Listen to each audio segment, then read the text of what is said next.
I'm sure you'll agree that on top of your list of Vision 2022 goals was the national playing philosophy, and that would perhaps be the basis really to give direction of as to which direction of football needs to take in terms of how players should be developed and everything.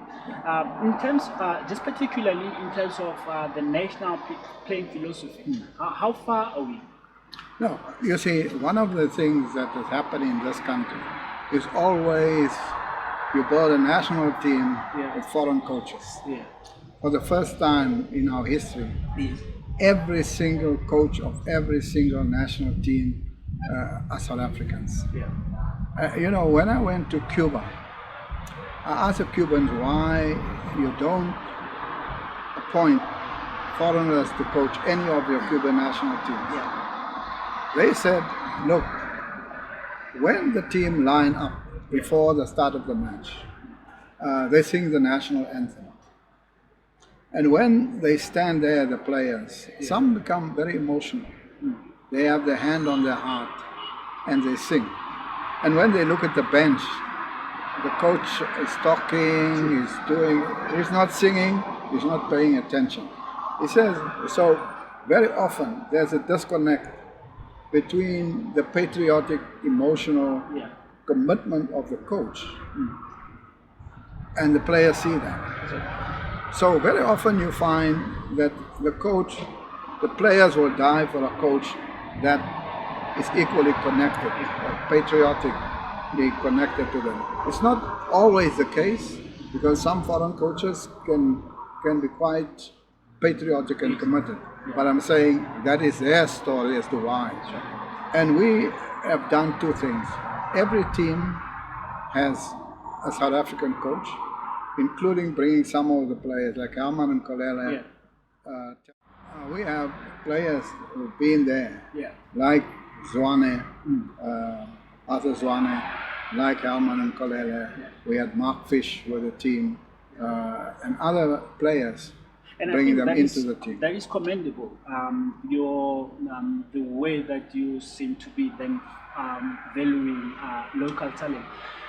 Then I was just coming to that point. And just on the women's side as well. Yeah, on the women's side. On the women's side, we have all of our women national team have South African women coaches, and many of them were former Banyana players. Desiree Ellis was the captain of. Are you now admitting or agreeing that one of the things that delayed the progress of local football has been the focus on foreign coaches? No, I wouldn't say that. Look, some of the foreign coaches that we had brought value. However, we wanted who will give a South African coach a chance if we as SAFA are not giving our coaches. You take any coach in the world. Where did Mourinho start? In Portugal. He won with Porto, and from there he became an international coach.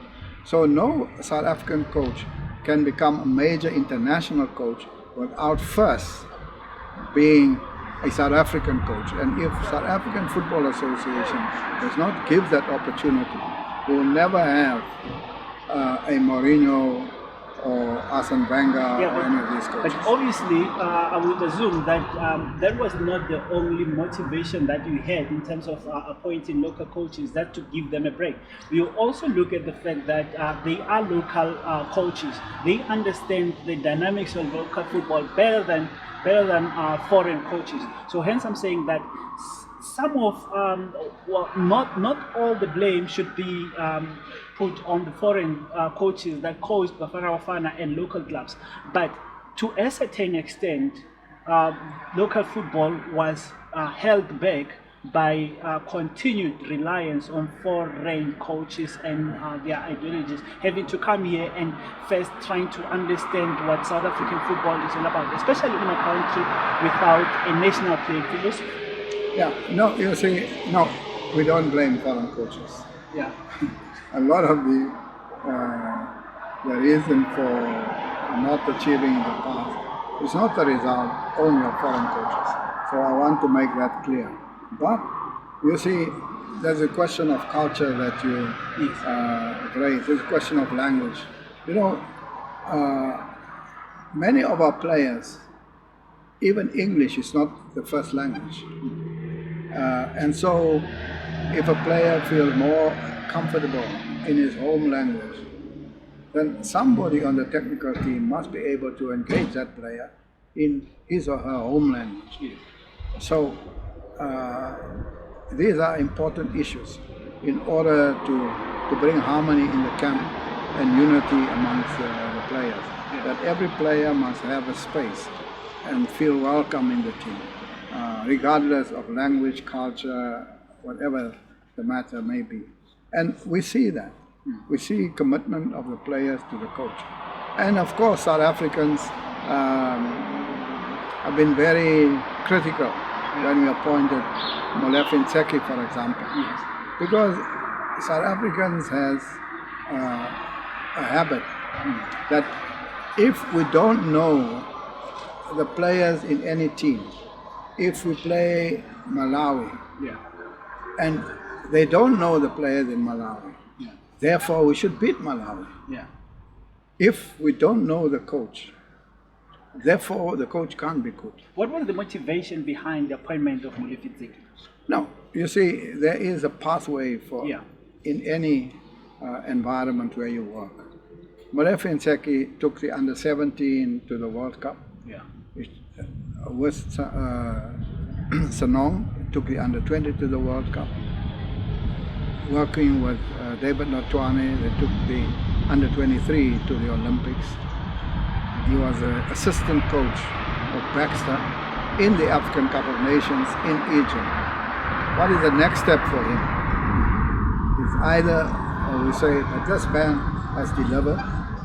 He has graduated with those players. Many of the players who went with him in the under-17 World Cup are now on the verge of Bafana inclusion. So there is a pathway of both the progression of the players, but also of the technical people. And so we said, but he has done well. If we don't give him the chance at the level of Bafana, where will he get the experience? And he has experience as an assistant to Baxter in Bafana. Are we going to, going forward, are we going to see more local coaches being given a chance in terms of leading the national team? Yes, I would think so, because you must know we have increased the training of coaches. We have the highest number of coaches that we produce. Just look around. Look at the clubs now. Virtually every club in the past used to have a foreign coach. Now, almost majority of the clubs has got local coaches. Both in NFD and in Motsepa, of course, 100%, NFD, almost 100% South African coaches. The other thing is, these are young South African coaches. Look at Amavarala Magwigwi. He was a former, he came from the junior ranks as a player. He became a coach, got his qualifications, and took his team into the last 16 of the Nedbank. And you look around, many of the young coaches who are doing well in their clubs. And so there must be a pathway for them into the national. But talking about the coaches that have come through your ranks and your courses, in terms of your coach education and everything, looking at, you've produced thousands of coaches. And looking at the fact that some of the most successful coaches in the PSL continue to be foreign coaches. Right now, when you look at the PSL, the team at the top of the table is Kaiser Chiefs, coached by a German. And of course, I mean, all credit to Ikito Musimani for the work that he's doing. But you still have, I'm talking just in terms of percentages of the coaches that come through the SAFA structures. And you look at the coaches that are becoming successful. Would you then say that your coach education is producing quality coaches that can actually compete at the highest level? Yes, absolutely. There is Owen the Gama. There is Eric Tinkler. Yeah. And there are many others. There was Benny McCarthy. They were local coaches. There's Steve Compella. That's what I'm saying. And they are equal to foreign coaches in our country. But they are just coaches that are there. Other than Peter Musimane, those are coaches that are just there. They are not your cup-winning coaches. They are not going into Let us wait. The cups are not all gone yet. Yeah. Let's make that determination at the end. Look what happened with Chiefs against Eric Tinkler. Yeah. Straight Middendorf against Tinkler. Yeah. And go to see the results. Yeah. Where local coach, foreign coach. Yeah. There's hardly a gap there. I'm raising this matter is that your coach, the syllabus has come under fire a lot of the times. We've had numerous coaches actually criticizing it as just a copy and paste of foreign coaching methodologies. No. It's absolute nonsense. Because, firstly, you cannot run a course in South Africa that is not recognized by CAF. You must know there are two authorities in world football. Yeah. It's FIFA and CAF. Yeah. And FIFA works with the confederation. And if you have something that is not compliant with the requirements of CAF, they are not going to recognize those coaches. Look at our coaches and how they are regarded at the level of CAF, where there's CAF competitions and they are asked to be assessors evaluating the matches, international matches. So, but yet to win credible, tangible cups and really cement themselves as some of the top coaches in Africa or the world. And yes, other than Peter Musimane. No, you see, Africa, the criteria cannot be just winning of trophies, because it's not just the person. Yeah. It's the support structure, the investment that whoever is a club owner makes in that club. Same as Kaizer Chiefs or Mamelodi Sundowns. Why is it in world football? We know now the league in Spain is going to be won either by Real Madrid or Barcelona. Yeah. Why? They have the most money. They have the best players. You see, in Europe, there are 20 super or global clubs. And those clubs are the clubs that are going to win trophies. Liverpool, Man United, Bayern Munich, Arsenal, and so on and so on. Real Madrid and Barcelona.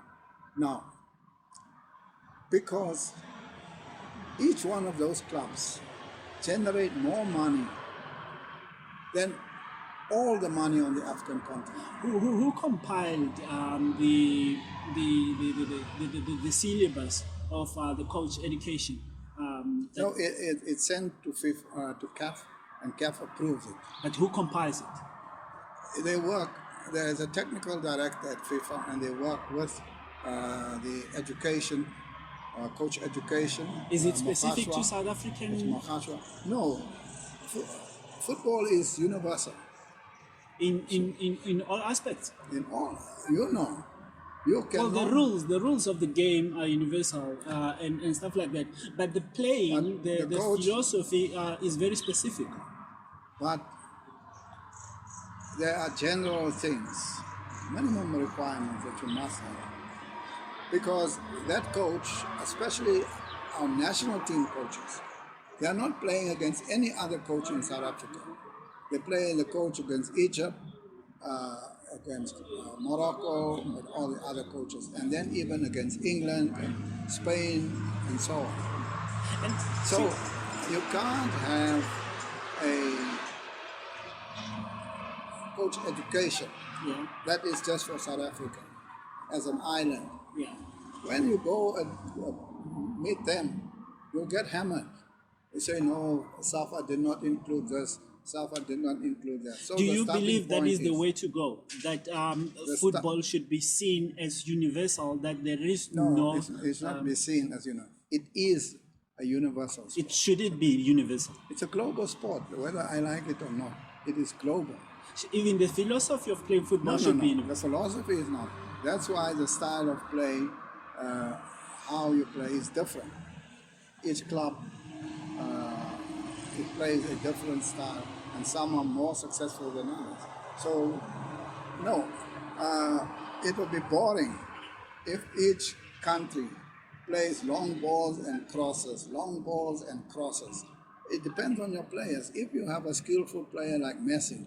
Now, who defined that national playing philosophy that is included in Vision 22? Who defined what the philosophy should be? We had a technical workshop there in Santa. Yes. Of coaches. Yeah. They were all there.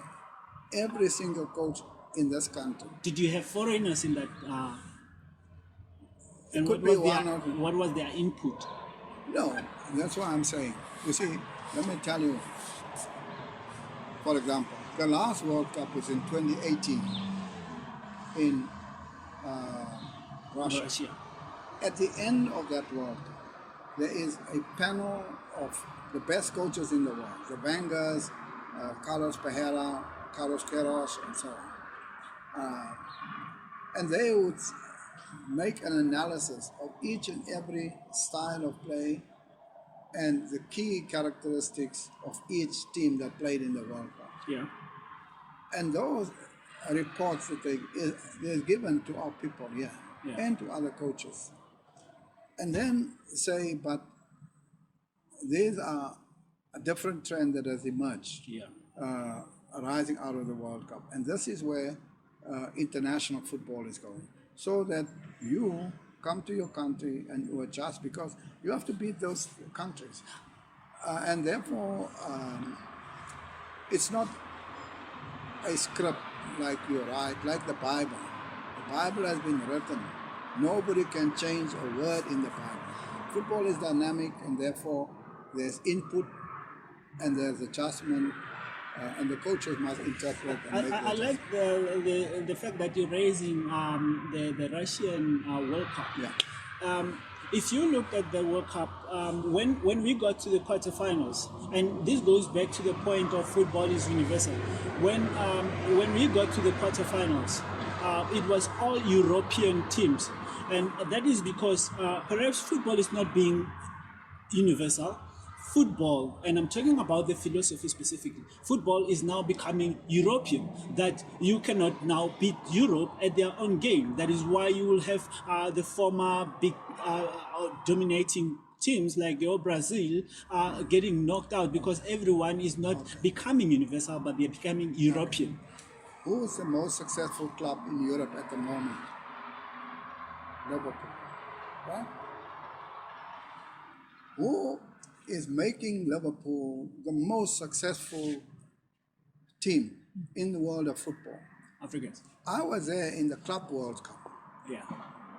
If they did not have a Sadio Mane and a Mo Salah, they would have lost to Flamengo in Brazil. True. Those two guys gave them that trophy in the Club World Cup and made them the champions of the world. So that's why I'm saying you must not understand that Europe, look at France. Yes. You see who was in the team? Yeah. Now tell me, they are the world champions. Who was in that team? 1998 France. Yeah, a lot of Africans were in that team. Who won the France 98 World Cup and the France 2018 World Cup? And who scored the goals? So Mbappe. Where does Mbappe come from? And isn't it then ironic that when you look at Africa itself, it is at the bottom of the barrel? We only have Senegal at number 20 on the FIFA World Ranking. This is now you come to the crux of the matter. Yeah. It's about the economy of world football. The Champions League on the African continent is $2 million US. The Champions League in Europe is $20 billion. Why? It is because not just in football, in the economy and the economy is also global. But what is Africa's role in that economy? We must take our gold and give it to Europe, and then they polish it, and then we buy the gold rings and the gold chains manufactured there. So, as we may have to do in economy, to add value in our own country, we must add value to our own leagues through greater efficiency, better stadium infrastructure, better organization, and the biggest revenue comes from the new media platforms and broadcasting. And where is the Pan-African broadcaster that you can go every Saturday and see African football? Where is that broadcaster? In your own country, when you switch on the TV, you only have one channel that covers South African football. And 11 other channels covers the Spanish League, the European League, and so on and so on and so on. Now, what does it mean? It means that money earned from people who pay licenses and pay fees here is paid to European teams and clubs and leagues to feed you European football. How do we correct that? How do we correct the fact that we should not send raw material to Europe? Is to build a manufacturing capability here. Same here. We have to speak to broadcasters, and that's why I say there's hardly, if I leave this country and I go to other African countries, I cannot see South African football. If I sit here, I cannot see the Egyptian League. Where is that broadcaster that said Africa's interest first? And if we can generate more money, then the Sadio Mane and the Mo Salah they don't have to go to play in Europe to get a salary because we have the money. Because we don't have the money, once they get an offer from Europe, they are gone. So the universality that you're talking about is actually the Europeanization of football, in a nutshell.